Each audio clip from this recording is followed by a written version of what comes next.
Hello internet, and I am late once again. I'm sorry, please don't hit me, please, no. I'm sorry, I am literally the worst procrastinator in the world. Like, I got in yesterday and I was like, I need to record a video. I should record a video. I really should record a video. And then I didn't do anything. So here I am today at the last possible minute to try and get one done up on Saturday, and words are not my friend, and yeah.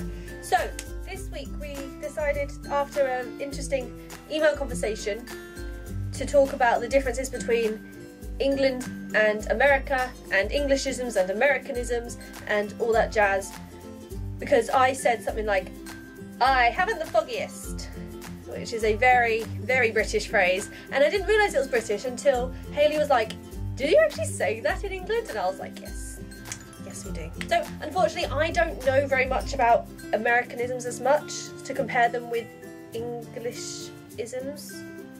I don't even know if that's a word, but never mind.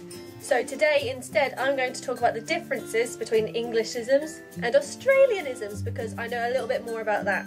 So what's quite funny is that lots of Australian things have their roots in English things, probably because, you know, the convicts, we sent them off, go away, we don't want you, and they were like, off to Australia, and it was great, and yeah.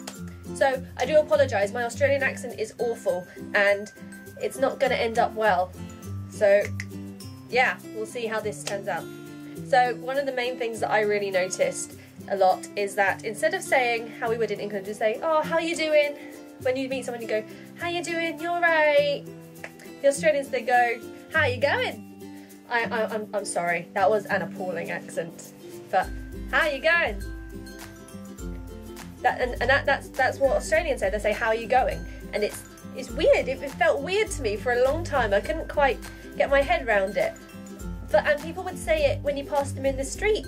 It was weird. I was walking to my friend's house and just this random guy who was like mowing his lawn or something said, how you going? And I was like, yeah. In England we're very reserved. Like, you see someone on the street, you're like, nope, I'm not looking at you anymore. One of the other big ones is McDonald's, which we in our family call MacLeod's, is not called that in Australia. Everyone calls it Macca's. I love it. I came back from Australia and I was like, oh, we go to Macca's, or we'll go to Macca's, do this, and they're like, I'm sorry, what? And also one of the main ones is, whereas in England we'd say, oh, that was really yum, that was yummy, Australians go yummo instead. Just quite funny. Another thing I realised was I had this in my cupboard. This is Vegemite. This is an Australian delicacy, apparently. We have something like it in England, which is Marmite, and you either love it or you hate it.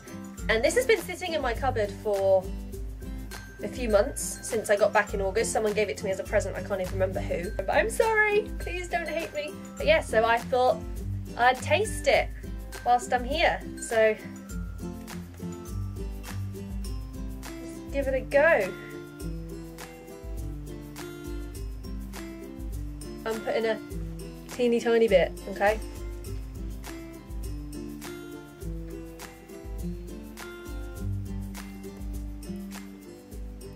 Yummo!